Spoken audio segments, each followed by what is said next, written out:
கிறிஸ்துவில் அன்பார்ந்த சகோதர சகோதரிகளே, மூவொரு கடவுள் பெருவிழாவின் உச்சகட்டமாக அமைகின்ற நற்செய்தி வாசகம் யோவான் நற்செய்தி 3ஆம் அதிகாரம் 16ஆம் வசனத்திலிருந்து 18ஆம் வசனம் வரையான பகுதிகளை நாங்கள் வாசிக்கின்றோம். விவிலிய அறிஞர்களின் கருத்துப்படி யோவான் 3:16 சுருக்கப்பட்ட விவிலியம், the Bible in a nutshell என்று அழைப்பார்கள்.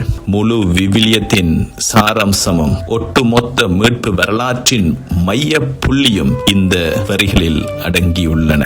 இதன் ஆழமான இறையியல் மற்றும் வரலாற்று காரணங்களை, தொடர்புகளை நாங்கள் ஆய்வு செய்யும் பொழுது, அன்பார்ந்தவர்களே, நிக்கோதேமு என்கின்ற இந்த மனிதர் யார்? இவர் என்ன காரணத்துக்காக இரவு நேரத்திலே ஆண்டவர் இயேசுவை சந்திக்க வருகின்றார்? இந்த நிக்கோதேமு என்கின்ற இந்த கதாபாத்திரத்தினுடைய பின்னணி என்ன என்று சொல்லி நாங்கள் ஆராய்ந்து பார்க்கும் பொழுது, நிக்கோதேமோஸ் என்ற இந்த கிரேக்க வார்த்தையில் இருந்துதான் இவருடைய பெயர் பிறக்கிறது. இதற்கு மக்களின் வெற்றியாளர் அல்லது மக்களை வெல்பவர் என்று பொருள். இவர் அறிவு திறன் மிக்க, ஆன்மீக ஆழம் கொண்ட ஒரு உன்னதமான மனிதர். சடங்குத்தனமான மத அமைப்பின் இருளில் இருந்து வெளியேறி இயேசு கிறிஸ்துவின் மீதான தனிப்பட்ட விசுவாசத்தின் ஒளிக்குள் பயணித்த ஒரு அற்புத மனிதர். யோவான் நற்செய்தியாளர் அவரை ஒரு பரிசேயர் என்றும் யூதர்களின் ஒரு தலைவர் என்றும் விவரிக்கின்றது. யோவான் நற்செய்தி 3:1 நாங்கள் காண்கின்றோம். அதாவது அவர் யூதர்களின் உச்ச நீதிமன்றமாகிய 71 உறுப்பினர்களை கொண்ட சங்கத்தின் சனெட்ரினின் ஒரு முக்கிய அங்கத்தினர். அவர் சமுதாயத்தில் பெரும் செல்வாக்கும் செல்வமும் சிறந்த கல்வி அறிவும் கொண்ட ஒரு உயர்மட்டத்து மனிதர். இயேசு அவரை பார்த்து, நீர் இஸ்ரேல் மக்களிடையே போதகராக இருந்தும் என்று யோவான் நற்செய்தி 3:10 கூறுவதில் இருந்து அவர் சாதாரண போதகர் அல்ல, மாறாக யூத சட்டங்களை, யூத மதத்தை நன்கு கற்றறிந்த ஒரு முதன்மை ஆசிரியர் என்பது தெளிவாகிறது. அவர் ஏன் இரவிலே இயேசுவை சந்திக்க வந்தார்? இதற்கான காரணம் என்னவென்று சொல்லி நாங்கள் தேடி பார்க்கும் பொழுது, யோவான் நற்செய்தி நிக்கோதேமு இயேசுவிடம் இரவில் வந்தார் என்பதை திட்ட தெளிவாக வலியுறுத்துகிறது. யோவான் 3:2 இதை நாங்கள் காண்கின்றோம்.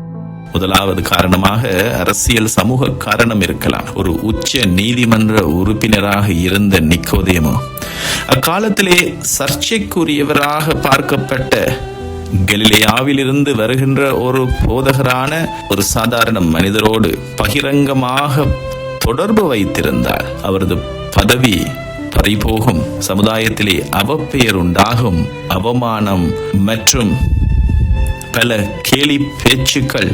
அது மட்டுமல்ல, தன்னுடைய பதவியை காத்து கொள்ள வேண்டும் என்று சொல்லி அவர் இரவில் வருகின்றார்.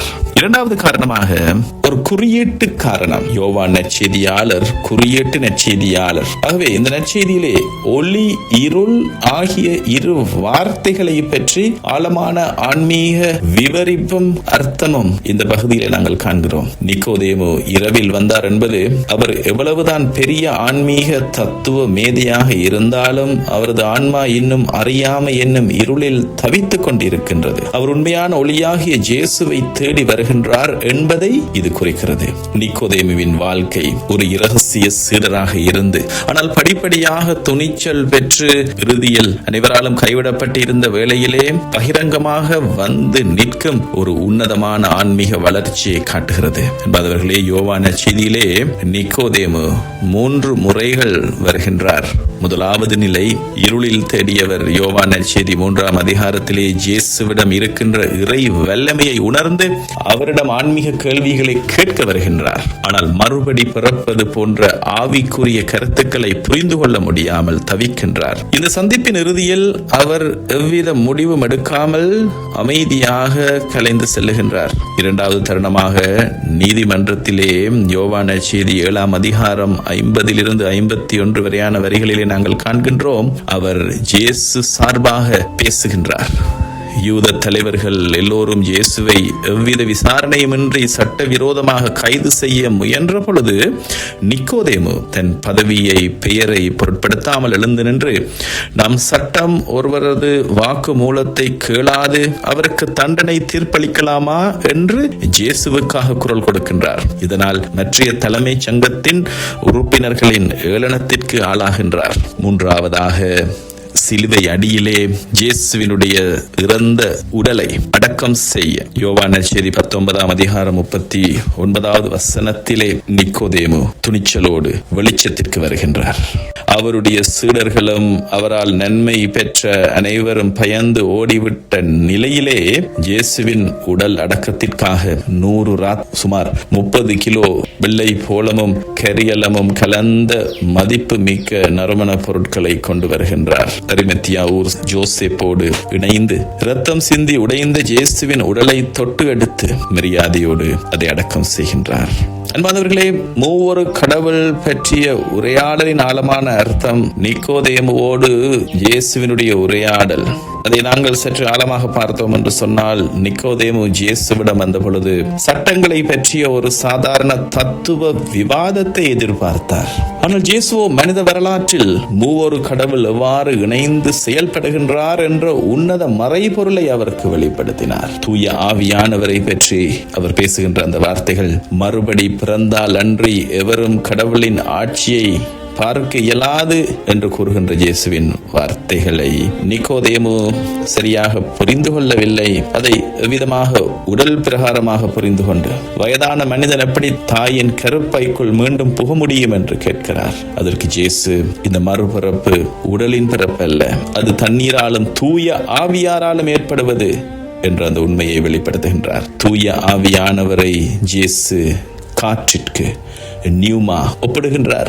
காற்று எங்கிருந்து வருகிறது, எங்கே போகிறது என்று தெரியாது, ஆனால் அதன் அசைவை உணர முடியும். அதே போல தூய ஆவியானவர் மனித இதயங்களை மறுபடியும் பிறக்க செய்யும் கண்ணுக்கு தெரியாத வல்லமை தெய்வீக வல்லமை ஆவார். அவர் ஒரு மனிதனுக்குள் உள்ளார் செயல்படுகின்றார் என்பதை அந்த மனிதனுடைய வாழ்வின் அசைவுகளை வைத்து உணர்ந்து கொள்ளலாம். இறைமகனை பற்றிய வெளிப்பாட்டை நாங்கள் பார்க்கும் பொழுது, நிக்கோதேமுவுக்கு நன்கு தெரிந்த பழைய ஏற்பாட்டு நிகழ்வான மோசே பாலை நிலத்திலே வெண்கல பாம்பை உயர்த்திய எண்ணிக்கை நூல் 21 அதிகாரத்தில் இருக்கின்ற அந்த வரலாற்றை இயேசு நினைவுபடுத்துகின்றார். சிலுவையின் அருளை அதோடு தொடர்பு படுத்துகின்றார். விதமாக மானிட மகனும் உயர்த்தப்பட வேண்டும், அப்பொழுது அவரிடம் நம்பிக்கை கொள்ளும் அனைவரும் நிலை வாழ்வை பெறுவர் என்ற அந்த இயேசுவின் வார்த்தைகள், மகனாகிய இயேசுவே தந்தையின் அன்பின் வெளிப்பாடு. பாலைவனத்திலே வெண்கல பாம்பை பார்த்தவர்கள் பிழைத்தது போல் சிலுவையில் உயர்த்தப்படும் மகனை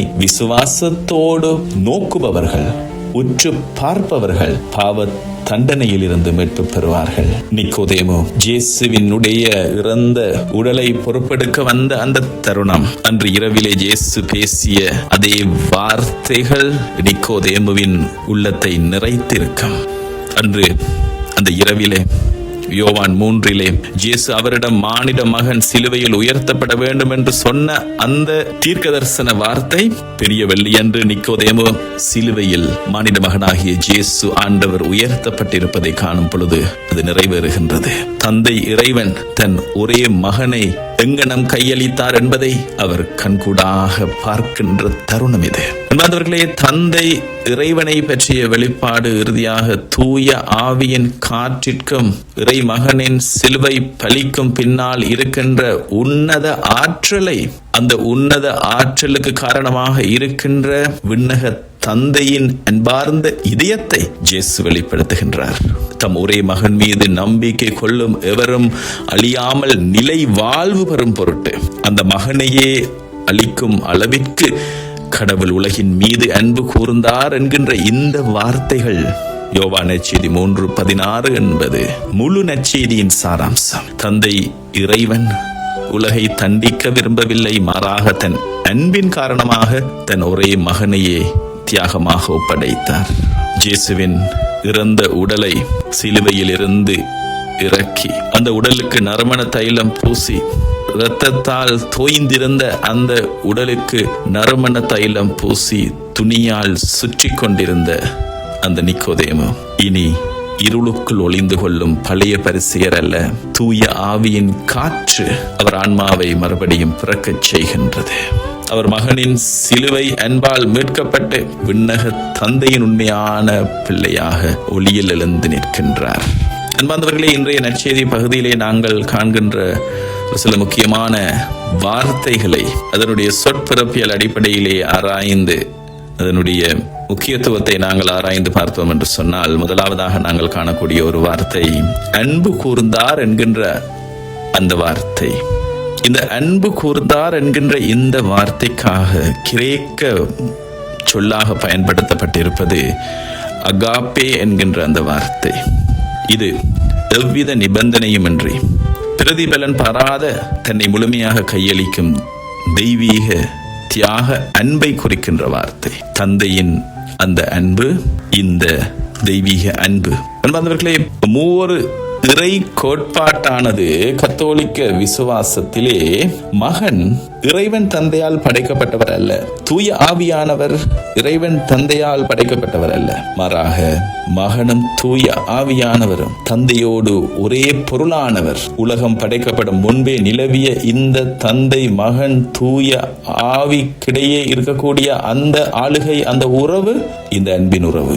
அன்பார்ந்தவர்களே, இந்த யோவான் நற்செய்தி 3ஆம் அதிகாரம் 16வது வசனம் என்பது சுருக்கப்பட்ட விவிலியம், சுருக்கப்பட்ட நற்செய்தி என்று நாங்கள் அழைக்கின்ற இந்த பகுதி ஒட்டுமொத்த மீட்பு வரலாற்றின் மைய புள்ளியாகும். தாம் ஒரே மகன் மீது நம்பிக்கை கொள்ளும் எவரும் அழியாமல் நிலை வாழ்வு பெறும் பொருட்டு அந்த மகனையே அளிக்கும் அளவிற்கு கடவுள் உலகின் மீது அன்பு கூர்ந்தார். அந்த அகாப்பே அன்பு, தந்தை இறைவனே அந்த அன்பின் முதற் பிறப்பிடம். அவர் மீது நம்பிக்கை கொள்ளும் என்பதற்காக பயன்படுத்தப்பட்டிருக்கிற வார்த்தை, அன்பார்ந்த சகோதர சகோதரிகளே, பிஸ்தியுவோ என்பது வெறும் அறிவு சார்ந்த ஒரு ஏற்பு அல்ல. தன் முழு வாழ்வையும் இயேசுவின் மீது இறுக்கமாக நங்கூரமிடுவதாகும். இந்த விசுவாசத்தை மனித இதயங்களில் உருவாக்குபவர் தூய ஆவியானவரே. உலகிற்கு தண்டனை தீர்ப்பு அளிக்க அல்ல, தம் மகன் வழியாக அதை மீட்கவே கடவுள் அவரை உலகிற்கு அனுப்பினார். தவறிய பாவம் செய்த மனிதர்களை கடவுள் ஒரு கடுமையான நீதிபதியை போல் தண்டிப்பார் என்றே உலகம் அஞ்சியது. ஆனால் இயேசு அந்த எதிர்பார்ப்பை தகர்த்து தாம் இந்த உலகிற்கு வந்ததன் நோக்கம் மனிதனை தண்டிப்பதற்கு அல்ல, அவர்களை அழிப்பதற்கு அல்ல, மாறாக முழுமையாக அவர்களை குணப்படுத்தி மீட்டெடுப்பதே. இந்த மீட்டெடுப்பது என்பதற்காக பயன்படுத்தப்பட்டிருக்கிற வார்த்தை சோசோ என்கின்ற இந்த வார்த்தை. அவர் மீது நம்பிக்கை கொள்வோர் தண்டனை தீர்ப்பிற்கு ஆளாவதில்லை, ஆனால் நம்பிக்கை கொள்ளாதோர் ஏற்கனவே தண்டனை தீர்ப்பு பெற்றுவிட்டனர். ஏனெனில் அவர்கள் கடவுளின் ஒரே மகனிடம் நம்பிக்கை கொள்ளவில்லை, ஏற்கனவே தீர்ப்பு பெற்றுவிட்டனர் என்ற இந்த வார்த்தை கிரேக்க இலக்கணத்திலே இது ஒரு இறந்த கால உறுதியான உண்மையை வெளிப்படுத்துகின்றது. அதாவது கடந்த காலத்திலே ஒரு மனிதன் ஒளியை நிராகரித்தால் ஏற்பட்ட ஆன்மீக பாதிப்பு அவனது நிகழ்காலத்தையும் தொடர்கின்ற அந்த நிலையை காட்டுகின்றது. எனவே கடவுள் யாரையும் நரகத்திற்கு தள்ளுவதில்லை. மனிதன் தன்னுடைய சுய விருப்பத்தால் ஒளியாகிய இயேசுவையும் அவரை நமக்கு சான்றாக காட்டும் தூய ஆவியாரையும் தந்தையாகிய கடவுளினுடைய அன்பையும் மறக்கும் பொழுது அவன் வாழ்வின் ஊற்றில் இருந்து தன்னை தானே துண்டித்துக் கொண்டு தனக்கான தீர்ப்பை தானே வரைந்து கொள்கின்றான்.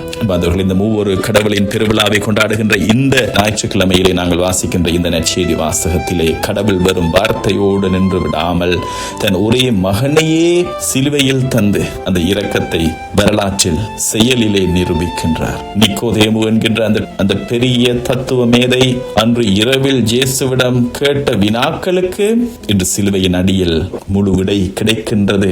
அறிவு ரீதியாக மட்டுமல்ல, உண்மையான அனுபவ ரீதியாக. இயேசுவினுடைய உடல் சிலுவையில் உயர்த்தப்பட்ட பொழுது தந்தை தன் ஒரே மகனை எங்கனம் கையளித்தார் என்பதை அவர் உணர்ந்தார். இயேசுவின் உடலுக்குள் நறுமண தைலம் பூசி அடக்கம் செய்த பொழுது நிக்கோதேமு இருளுக்குள் ஒளிந்திருந்த பழைய மனிதர் அல்ல, மாறாக தூய ஆவியின் காற்றால் அவர் மறுபடி பிறந்திருந்தார். அன்பார்ந்தவர்களே, மூவொரு கடவுள் என்பது எட்டாத வானத்தில் இருக்கின்ற ஒரு கோட்பாடு அல்ல, புரிந்து கொள்ள முடியாத கூடி அமர்ந்து கருத்து களத்திலே விவாதிக்கின்ற விவாத புள்ளி அல்ல.